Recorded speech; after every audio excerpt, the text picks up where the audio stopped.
नमस्कार दर्शक बंधु आज हूँ गुरुवार दिन नवेम्बर मास 27 तारिख। आसतु जानिबा आज संपूर्ण खबर आ देश दुनियार सबु बड़ खबर उपरे नजर पकाइबा। प्रतिदिन एमिति न्यूज वीडियो सर्वप्रथमे देखिबा पई आम चैनल टी को सब्सक्राइब कर नियंतु। तबे आसतु आज गुरुत्वपूर्ण खबर गुडी को उपरे नजर पकाइबा। आज प्रथम खबर होइछि सृष्टि हेला बात्या सेन्यार। मालाका समुद्र संधि पार्श्ववर्ती उत्तर पूर्व बात्या सेन्यार सृष्टि होइछि। आज इंडोनेशिया उपकूल को पूर्वाह्न अतिक्रम करने संभावना रही। एही बात्या इंडोनेशियार कुत मकमुर ठारू पूर्व 100 किमी दूर रही बेले मालेशिया ठारू 600 किमी दूर रही। भारतीय पाणीपाग विभाग अनुसार मालेशिया निकटवर्ती मालाका प्रणाली एवं बंगोपसागर में सृष्टि होइतिबा एक निम्न चाप क्षेत्र मंगलवार दिन घनीभूत होई डिप्रेशन ले परिणत होइछि। आईएमडी पूर्वानुमान करिछि जे एही पाणीपाग प्रणाली बुधवार अपराह्न सुधा घूर्णिझड़ में परिणत होई पारे। तेणु तमिलनाडु, पुडुचेरी, आंध्र प्रदेश और केरल पई झड़ एवं वर्षा सतर्कता जारी होइछि। भारतीय पाणीपाग विभाग कहिछि जे मालाका प्रणाली उपरे सृष्टि होइतिबा लघुचाप बुधवार बंगोपसागर रे घूर्णिझड़ रे परिणत होइछि।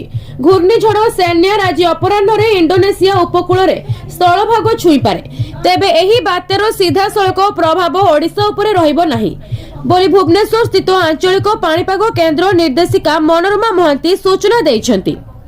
परवर्ती खबर अछि ईपीएफ क्लेम अंडर प्रोसेस रे अटकिछि कि आपनको एही सहज उपाय आपणंतु तुरंत मिलि जिवो टंका।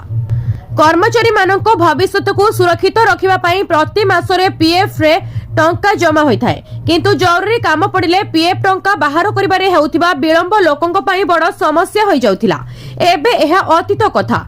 पीएफ क्लेम प्रक्रिया को एते सरल और द्रुत करि दिया जाइछि जे ऑनलाइन ले क्लेम दाखल कले साधारणतः 10 दिन भितरे टंका सीधा बैंक अकाउंट को चली आसुछि। तथापि जदि आपण पीएफ क्लेम करिसंती एवं स्टेटस रे अंडर प्रोसेस देखाउछि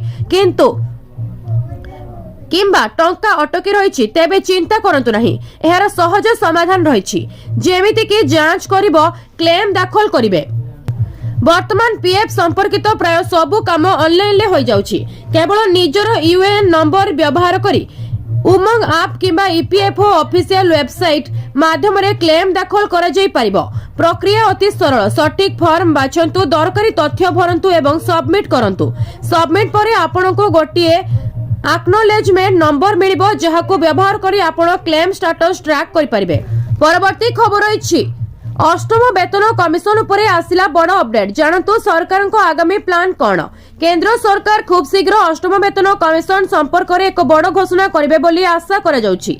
अष्टम वेतन कमिशन प्रक्रिया रे चलिथिबा बाधा समाधान हेबो बोली आशा करा जाउछि। एही खबर प्राय 1 कोटी केंद्र सरकारी कर्मचारी जो माने गत किछि मास धरी नूतन वेतन कमिशन पाई अपेक्षा करिसेंती, तथापि सरकार एजे कोनोसी कमिटी गठन करिनाहंती किंबा एहार सदस्य घोषणा करिनाहंती। सरकार को प्रस्तुति कोन। सरकार अष्टम वेतन कमिशन पाई नियम एवं शर्त करिबारे सक्रिय भाव में नियोजित अछंती। गणमाध्यम रिपोर्ट अनुसार सरकार नवेम्बर 2025 सुधा एक विज्ञप्ति जारी करि पारंती। विशेषज्ञ माने विश्वास करंती जे अष्टम वेतन कमिशन प्रस्तुत करबा को अधिक समय लागिबो नाही, कारण सप्तम वेतन कमिशन लो कार्यकाल डिसेंबर 31 तारिख रे शेष हेबो। तेनु सरकार को आवश्यक पदक्षेप नेबाकू पड़िबो। एहा अधीन रे सरकार नूतन कमिशनर सदस्यों को नियुक्ति दे पारंती। परवर्ती खबर अछि 4.6 नियुत बाहाघर पाई भारत प्रस्तुत। केवल राजधानी रे बिक्री हेबो 180 कोटी टंकार सर्वाधिक सुना बिक्री हेबार संभावना। सारा देश रे एबे विवाह ऋतु चलिछि। नवेम्बर 1 रु डिसेंबर 14 मध्य सारा देश रे प्राय 4.6 नियुत बाहाघर हेबा बोली आकलन करा जायछि। Confederation of all India traders को अनुसार मात्र 1.5 मास मध्य 6.5 लाख कोटी टंकार व्यवसाय हेबो बोली आशा करा जायछि। अलंकार क्षेत्र सबुठारु अधिक लाभ पाउछि। चाहिदा बढ़ुथिबारु अलंकारर रेकर्ड भांगिछि। तेणु आसंतु आज आमे आपनको कहिबु जे एही 4.6 नियुत बाहागर रे केते सुना बिक्री हेबो। एही संख्या निश्चिंत भावे आपनको चकित करिदेबो। सारा देश रे हेउथिबा विवाह खर्च ठारु राजधानी दिल्ली रे सबुठारु अधिक खर्च होइथाय। केवल बाहागर पाई दिल्ली रे 1.8 लाख कोटी टंकार खर्च होइतिबा आकलन करा जायछि, जाकी आकाश छुआ बोली कहिले किछि भूल हेबो नाही। परवर्ती खबर अच्छी आसिला बड़ अपडेट सुभद्रा योजनार चतुर्थ किस्ती मिलवाक जाऊँगी 10,000 टंका। तेबे अगस्ट 9 तारिख में जो महिला और 21 वर्षर झील मानक मिलनी खुशी खबर। यही तारिख में मिलवाक जाऊँगी सुभद्रा 10,000 टंका। हाँ दर्शक बंधु आसिला बड़ अपडेट सुभद्रा तृतीय किस्ती जार आसीनी बेले पुणी एही दिन मिलिबो चतुर्थ किस्ती सहित 10,000 टंका।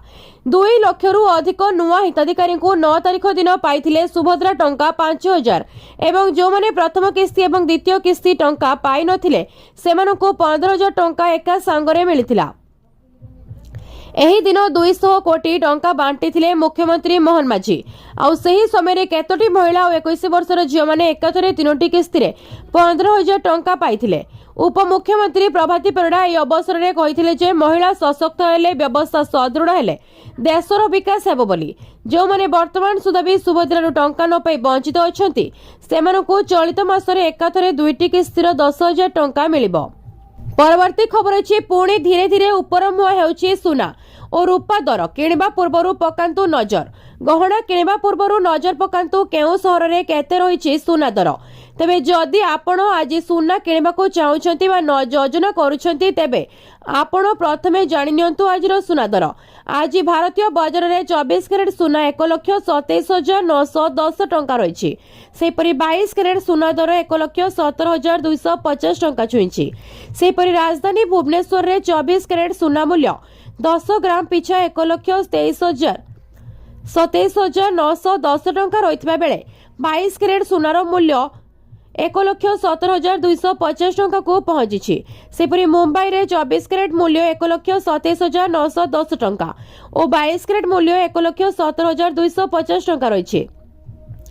नुआ दिल्ली रे 24 कैरेट 1,28,060 टंका और 22 कैरेट 1,17,400 टंका रही।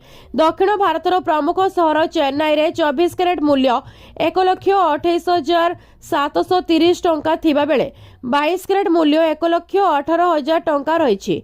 पूर्व भारतर प्रमुख सहर कोलकाता रे यथाक्रमे 1,27,910 और 1,17,250 टंका रही। अन्यपटे रूपा मूल्य किलो पिछा 1,69,000 टंका होइछि।